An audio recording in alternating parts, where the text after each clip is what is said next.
Good morning, everybody. I want to start off the show just by saying you guys are amazing. I love each and every one of you. All the love and support I get on this channel and the love and support that you show to each other is what's most important. I posted a picture of my son when he was a baby on the community tab, and so I appreciate all of the love and support that you guys gave. He is and was and will always be a very special boy. So his birthday just passed, and anytime Father's Day rolls around, I think about both of my children who I love very much, both now adults, and I'm very proud of both of them. So I'm going to do a quick recap on yesterday's show, Project Nightingale. Now it's important that we recap this because this is very, very important. So in 2019, before the spamdemic hit, Google teams up with one of the largest healthcare providers in America, just in time to be exempted from HIPAA violations through the national emergency that Trump signed in March of this year on Friday the 13th. And what that did, it would allow them to upload everyone's personal medical information to the cloud without their permission. It also enabled Google, through this artificial intelligence software, to recommend patient care to their doctors through this algorithm. And it left an open end to later, if they wanted to, market back to millions of patients based on their medical condition. This is real, not a conspiracy. Now, to top it off, they named the project Project Nightingale, possibly after this woman, Florence Nightingale. She was one of the first real nurses, and she was a pioneer in data visualization with the use of what they called infographics.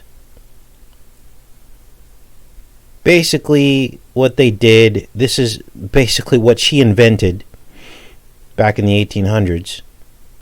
They used graphical representations of statistical data. Here's an actual CV-19 map using her actual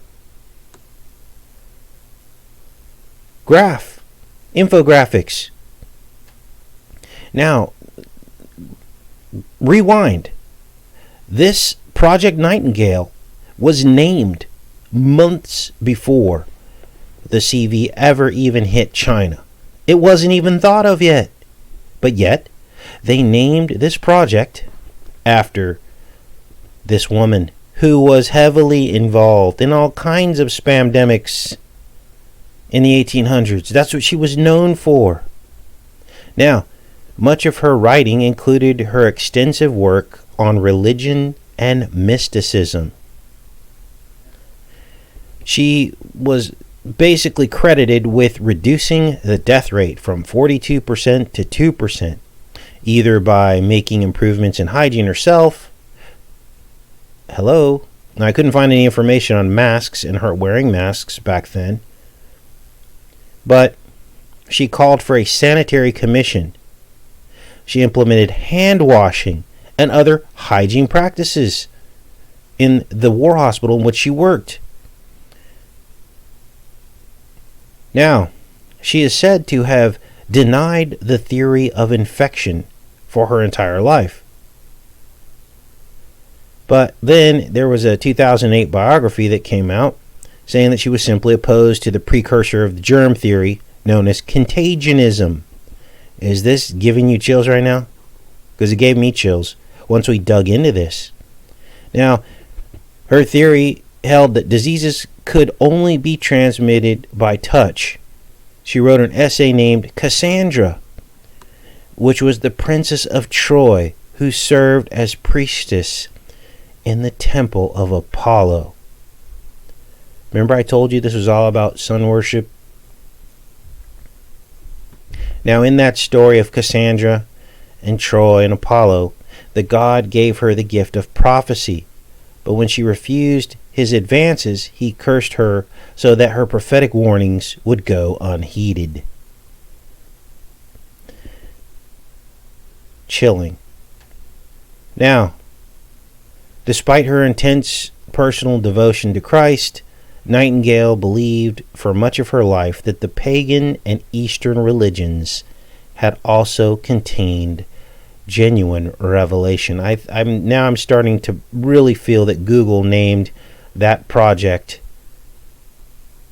after this woman, in which they grouped up with Ascension, the largest hospital, or one of the largest hospital systems in America, to upload millions of people's personal medical information to the cloud.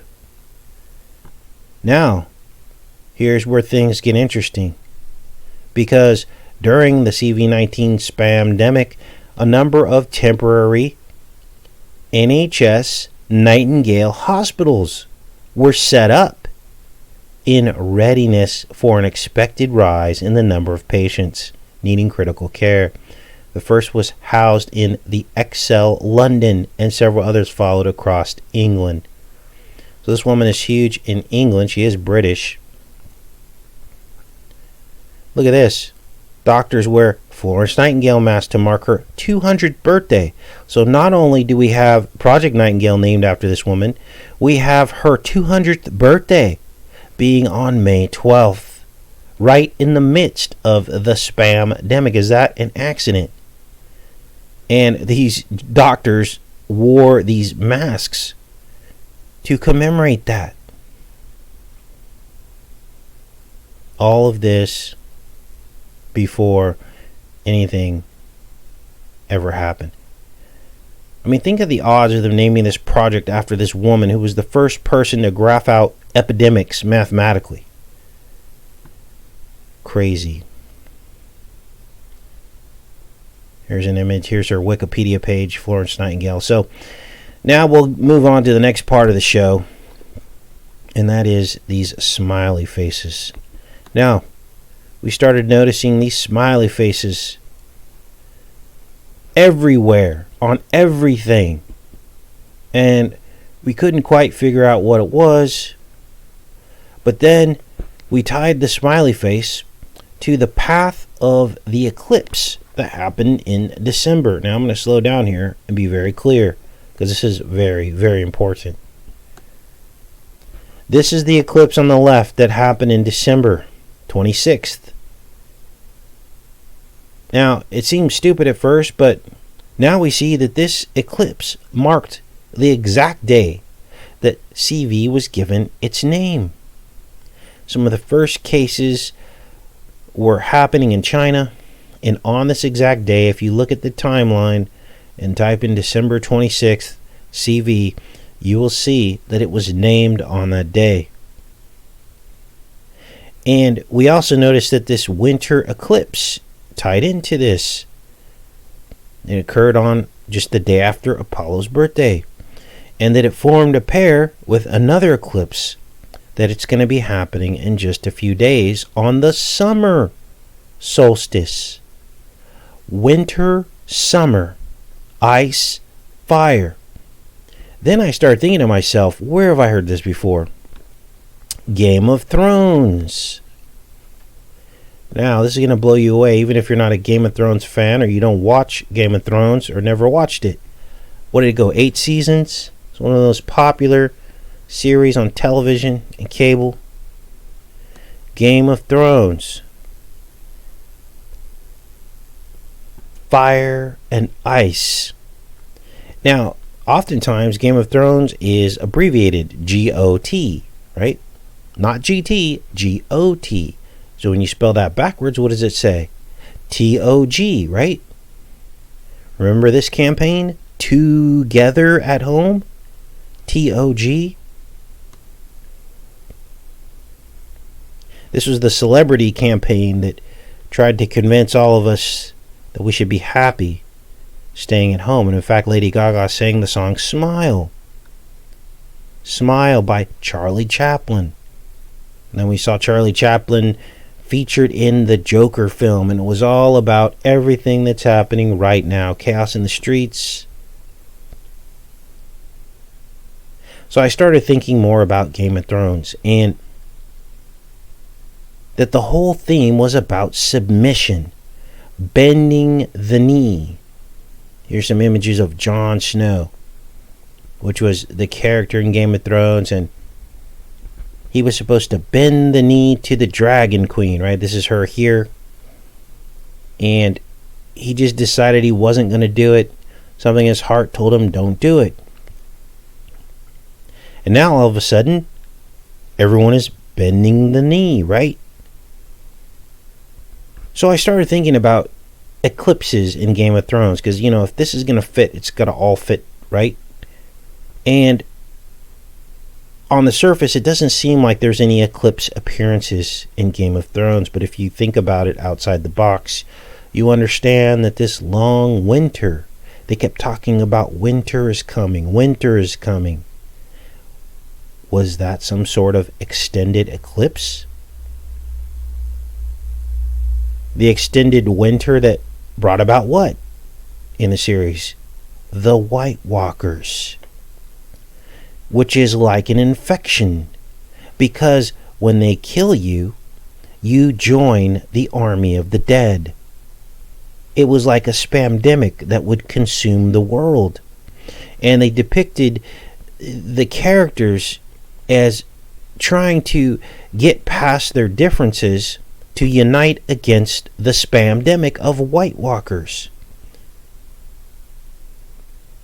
Unbelievable. Now, here's some images of the White Walkers, and it was indeed a spamdemic. They kept talking about how if they didn't do something and unite together, the whole world would be consumed by the White Walkers, the army of the dead. Oh, but it goes further. All the pieces are here. Pre-programming for exactly what we're going through right now. Remember Jon Snow's little sister, Arya? What did she do? She wore masks. And she would kill people by wearing masks and disguises. Many faces. Here's her in the hall of many faces. This is all of us wearing masks.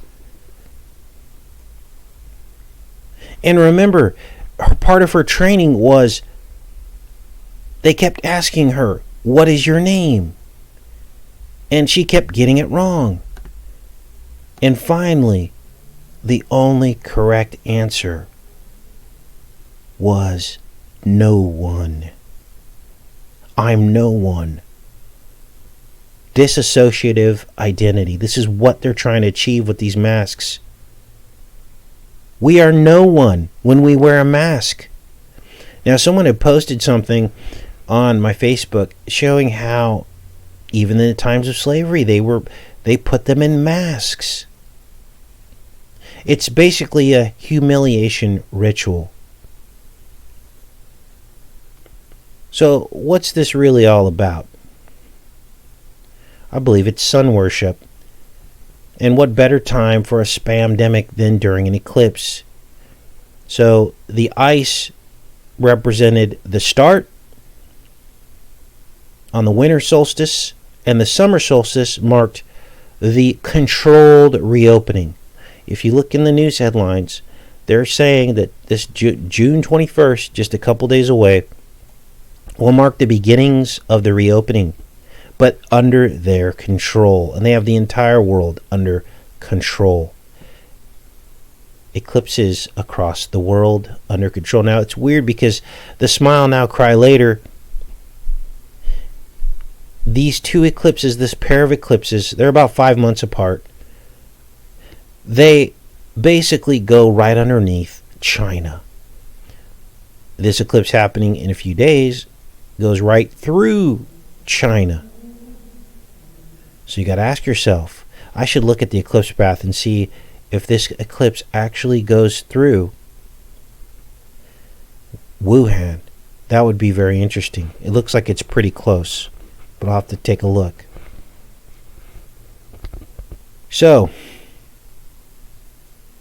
were we seeing smiley faces being used as a symbol before, during, and after the spamdemic? Of course we were. We've covered lots of this at length on other live shows on this channel, but I found a few more that I want to share with you right now. This is Averell Lavigne, or I think that's how you pronounce her name. And she did a music video and a song. Remember Blind 11 happened 19 years ago? And Blind 11 in reverse is 119 or 19. That's what we call a mirror or a loop. You could even refer to it as a time loop. Well, this song by Averell Lavigne happened 9 years ago in 2011. Another Blind 11 synchronicity. The song is called Smile. Here are some screenshots. We know that green represents sickness. And in this shot, XIX becomes the Roman numeral of 19. Her body, her in the middle, forms the letter I. Now, if you think this is silly, stay with me. Because when you look at the lyrics to this song, she says the word I 19 times. Yeah. Outside of the chorus. So you've got this chorus where she's singing. I'm not going to play the song because this will get stuck in your head. I smile. So she says that. But outside of this chorus, there she says the word I 19 times. And if you're still not convinced, look at the back of this police car. In the video, 0379, that adds up to 19. Now, what is this? Is this some kind of coincidence that I just happened to find? No, all I did was type in smile, songs, and movies. This was the first one that came up, and this is what I found. It's not like you have to dig for hours and hours and hours to find this stuff. It's sitting right out there in plain sight. This is what's called media entertainment sorcery. And the people behind this do this on purpose. It's called disclosure. It's called fictionalizing the truth about something that they plan to do, so that when they do it, subliminally you will write that off.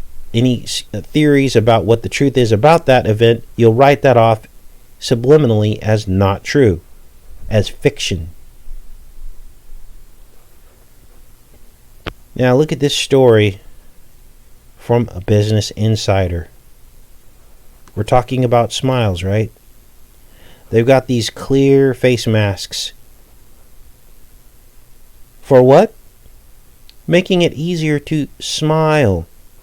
Not easier to see people's facial expressions, but to smile. It's all about smiling. Because it's the eclipse. That's what it's about. It's sun worship. Look at this. Cuomo had some contest, right, for a public announcement. It's called the Wear a Mask New York Ad Contest. And these people came together, and just so happens that one of the winners, 2 winning videos, one of them was You Can Still Smile by Natalia Bujadelis and Emery Parker. Now, the interesting thing about this song that won the ad contest is nowhere in here do they talk about smiling. I've got it right here. It says right here, You Can Still Smile. They got the video here. Nowhere in here do they talk about smiling. But yet, the name of the song is Smile. Almost like they just pinned that on there. This stuff is very important to these people. They've got to maintain the numerology and all this stuff. Here's the ad here. So this is playing as a public service announcement in New York. It's got everybody freaked out. I order a mask for my fellow New Yorkers. Mama, who's a healthcare worker, nurses and doctors. So obviously, Communities who don't have immunocompromised, they wear masks so they get Oh, you guys can't hear that either. I think I turned the volume down. Anyway, they just say that all the reasons why to wear a mask is what the public service announcement is. Brainwashing. So, here we are with this impending VC just around the corner, either the end of this year. My guess is it'll be a nice little Christmas present. We've got no clear direction or information about how this whole thing will roll out or who will be forced to take it. And American life has changed forever. We've got 5G Wiz infrastructure being built up all around us, strengthening the virtual fence of the technocracy. We've got the bedrock of America, small businesses and infrastructure crumbling around us, and the elite beginning to try and pin the tail on why they can't get past this. They're trying to pin that on all of us, those who resist. And they're doing a good job of it, dividing us amongst ourselves.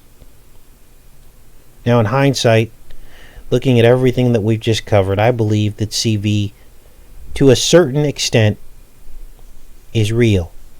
A virulent flu made in a lab that was designed to decimate a group of people, the elderly, to course correct the impending Medicare bankruptcy. Why do you think Google was plugged into this Ascension project, Project Nightingale? Because they want to control how doctors prescribe medicine. The AI was giving them suggestions on treatments right through their computers. And do you think that they don't take into account life expectancy, all the other information that Google has on that particular person? Do you think that data was not dovetailed into their treatment? The treatment recommendations? Of course it was. That's what Google's about. Data and information. So, I believe that what they're telling us, how this is all passed along to each other, is false. These are my beliefs. And that's just another mechanism for more control. And they used this fear, they harnessed it to expand the assault on small businesses, the economy, personal freedoms. You guys, what we're going through fueled some of the most effective division that I've ever seen. Brother against brother. Child against mother. And I believe we're on a slow burn to a third world country. The controlled demolition of America. And almost nobody is seeing what's happening. And just like any battle, wave after wave will come, sealing the final nails in the coffin. And too many people are still asleep, buying the lie. We played right into their hands. But for those of us that are believers, we know that all of this has to happen. It is written. So no fear. Stick to your morals. Follow Christ's example always in everything that you do to the best of your ability. Respect others' wishes, but also never give away your values. Believe it or not, if you just do that one thing, that's the most effective thing that you can do to try and turn the tide. We already know the tide won't probably turn. There's a lot of blood on our hands in this country. But we are promised deliverance from the plagues and the things that are to come if you stay your ground. But if you're still believing in these leaders on either side of the aisle, you need to go to God with that, because there's something wrong. All right, let's go into the chat here. That was pretty much the show this morning. You guys, I'm working on, I ordered a mic. It's not like a super expensive mic. It was just like, I think it was like $25-$30 on Amazon. Hopefully it'll improve the quality of the streams a little bit. I don't expect anything major, but right now I'm using a little lapel mic that I bought for like $3 that I've had for like 3 years. And any day this cord could break and I won't have a mic. So I'm like, you know what? I need to order a mic. So I did. So hopefully that'll help things. Some people complain about the quality of the live streams. We're doing the best we can, you guys. It's not about, as long as you can hear my voice and I'm presenting you the information and there's no buffering, that's about all we can ask for in today's day and age. There's going to come a time where they're going to start limiting this stuff. And if people are hung up on quality and not the information, then you're going to fall right off. You're just going to, if that's all it takes to stop you from hearing the truth, we got to do a gut check here. We got to do a gut check on what it is we're doing, who we stand for, whose example we follow. Christ had almost nothing. He probably ate close to nothing. He didn't have a home, walked around. He didn't have any money. All he did was do what he did, and he never complained. But I sometimes I hear chatter or people getting irritated, and they want truth prepackaged in some kind of an entertainment style, and we just don't do that here. I'm not, so that's on you. I'm doing the best I can. So with what we have. So all right, so let's go in the chat here. My son just turned 21. That's him in the margin there, and he just turned 21, and he's my youngest, and so I'm really proud of him. Great child. Both of my kids are great. I only have two. My daughter's older. She's amazing too. So we got to get back to the things that really matter. During the years that I was heavily involved in the church, they would always talk about like mission trips, right? And basically it was an opportunity for some of the youth to like get on a plane and travel to a country that they've never been to before. And I look back on that and I go, okay, that's all fine and dandy. But really what that was a paid vacation. And your mission field is right next to you. Your mission field are your children. Your mission field is your relationship. Your mission field is your parents, or, that's your mission field, the people around you, the few people that you can touch. I got a buddy, he's got a YouTube channel, his name's Brad. We're going to try to do some fishing this weekend out in the Sound. And that guy's an amazing human being. He cares for an older woman. It's right there on his YouTube channel. He doesn't ask for any money, he just goes and helps her. That's his mission field. To help, to do what Jesus told us to do. That's all. It's not about having a bunch of money, or it's just about doing something. And my contribution is getting on here and hopefully helping people to snap out of it. Understand how we're being lied to, and offer encouragement when I can. But mostly just to snap out of the lies that you're being told, and to encourage you to just keep following Christ's example. That's all. It's not rocket science, but sometimes you need to hear that every day. So that's my little contribution. If I can reach as many people as possible with that message, then I've done something to help change the world. But others of you are more tactile. So you get out and amongst the people, and You help people like Brad. You know? So that's where we're at. Okay, what else is here in the chat?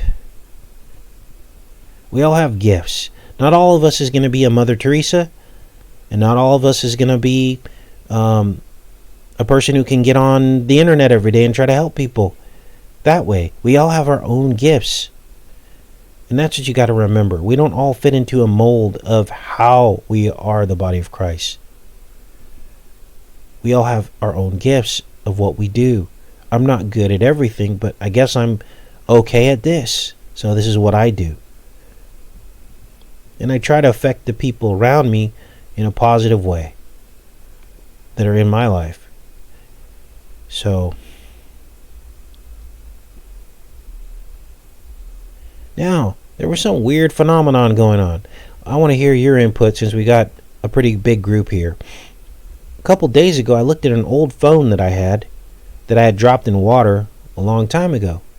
Well, I had picked up that phone several times since to try to turn it on, thinking it had probably dried out. Well, it's an old iPhone 4. Well, I talked to my mother the other day, and she was like, I got a crack on the back of my phone, and the internet went out in my house.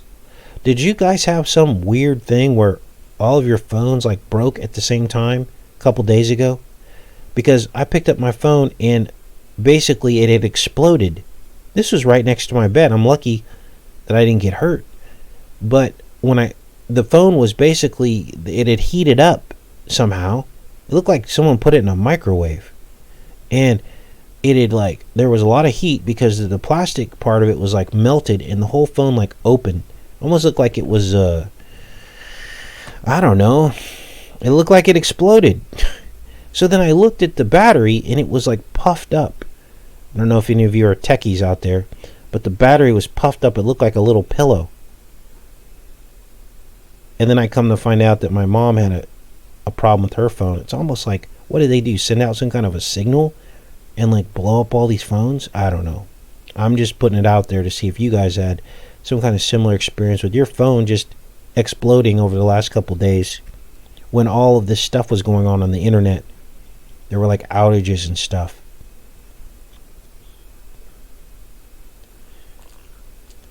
Yeah, crazy, right? All right.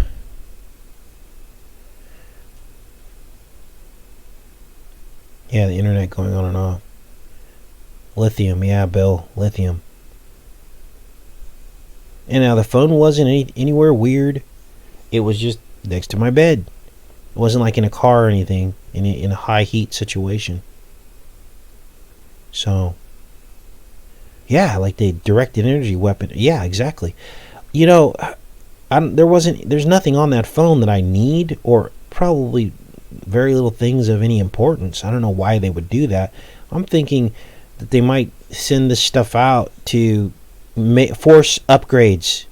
You know, I don't know. Could be a theory. I don't know, but when they're trying to move everyone to technologies where they can, for instance, contact trace. Maybe the old iPhone 4s don't allow that. Because remember, these apps, as time goes on, these older technologies, a lot of the apps don't even work on those phones anymore. So if they wanted to contact trace, they would need you to buy a new phone. They would need you to get a newer phone. So this was my mindset behind this, like thinking, well, maybe this is why they did it. They're like destroying all the old phones so that they can have as many people as possible with newer phones so that they can contact trace and all that stuff. All right.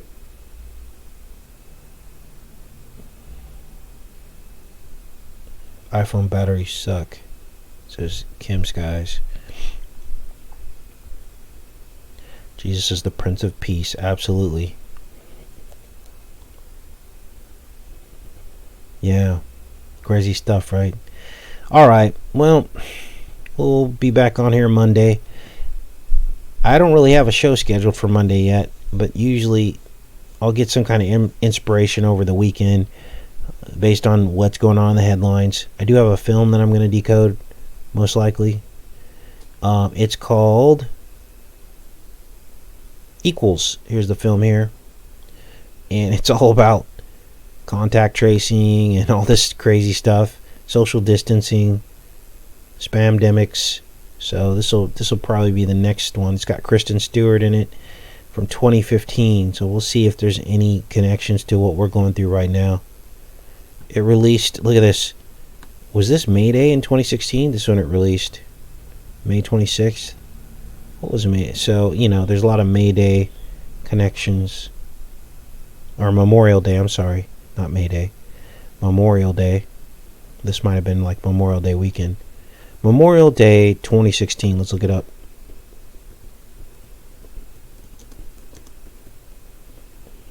Was